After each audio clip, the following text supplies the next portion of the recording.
कड़वे सवाल के इस विशेष भाग में अब मैं शुरू करता हूं कड़वे सवालों का सिलसिला। शिवानी जी, सबसे पहला सवाल, एक कातिल, एक रेपिस्ट आपको इंप्रेस करने के लिए या आपसे बदला लेने के लिए लोगों की जानें लेता है, एक मासूम लड़की को बम से उड़ाने की कोशिश करता है, आपको नहीं लगता कि आपकी जगह अगर कोई मर्द आईपीएस ऑफिसर होता तो यह तमाशा होता ही नहीं? तो क्या वक्त नहीं आ गया है औरतों को आत्मविश्लेषण करने का? सवाल कड़वा है। सिर्फ औरतों को ही नहीं शर्मा जी, पूरे समाज को आत्मविश्लेषण करने की जरूरत है। जब एक औरत फील्ड पे उतरती है, चाहे वो पुलिस में हो, चाहे वो पॉलिटिशियन हो, पेशा चाहे कोई भी हो, सवाल एक औरत की काबिलियत पे ही क्यों उठाया जाता है? क्योंकि सवाल सिर्फ काबिलियत का नहीं है ना शिवानी जी, सवाल प्रकृति का है। जब मदर नेचर ने औरत और मर्द में फर्क किया है तो हम कौन होते हैं बहस करने वाले? और जब मॉडर्निटी के नाम पे ये फर्क हम भूल जाते हैं तब रामायण तो होगी। आप मदर नेचर के नाम पे बिल फाड़ने वाले उन लोगों में से हैं जो रामायण के लिए रावण को नहीं, सीता जी को दोषी ठहराते हैं। अब आप अपनी बराबरी सीता मैया से करने लगी तो हर औरत के अंदर सीता बसी है सर। हर औरत सीता मैया जैसी अग्नि परीक्षा हर रोज देती है। सवाल सिर्फ औरतों से ही पूछे जाते हैं। इसमें कोई शक नहीं है कि औरतों को बहुत सहना पड़ता है, लेकिन घोर संघर्ष के बाद आखिरकार बराबरी का जमाना तो आ ही रहा है। धीरे धीरे ही सही, लेकिन औरतों को बराबरी के मौके तो मिल ही रहे हैं। लेकिन हर काम औरत के बस का हो ये जरूरी तो नहीं है। एक वक्त था जब ये बातें करके औरतों को पढ़ने और लिखने के लायक भी नहीं समझा जाता था। आज भी शायद आधा समाज यही सोचता है। और बाय द वे सर, आप कौन सी बराबरी की बातें कर रहे हैं? आपको क्या लगता है अगर कुछ औरतें पढ़ लिख गई हैं तो उनकी और मर्दों की जिंदगी एक बराबर हो गई?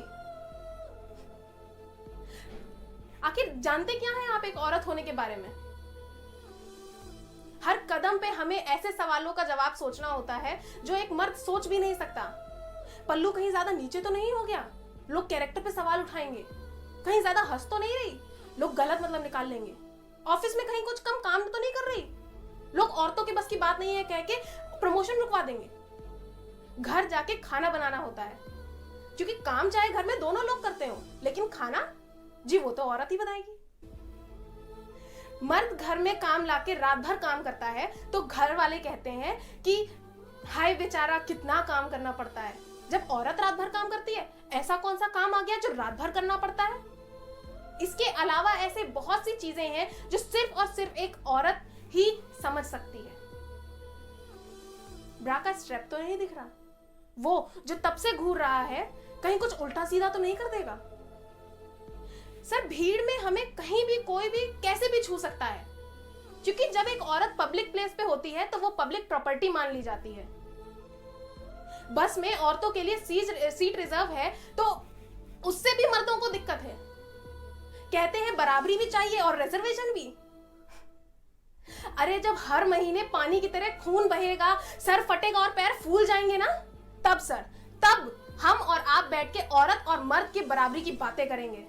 इसलिए औरत को क्या करना चाहिए और क्या नहीं करना चाहिए, इस पे अपनी एनर्जी वेस्ट करने से अच्छा है कि औरत क्या करना चाहती है उसको वो करने का कम से कम एक मौका तो मिले। इसके बारे में हमें और आपको सोचना चाहिए। बराबरी तो बहुत दूर की बात है, सिर्फ अगर हिस्सेदारी भी मिल जाए ना तो काफी है।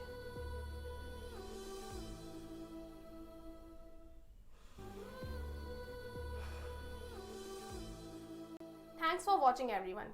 आई थिंक कि इस टॉपिक को हमें आज के दिन डिस्कस जरूर करना चाहिए था, जिस दिन हमारे भारत का संविधान लिखा गया था।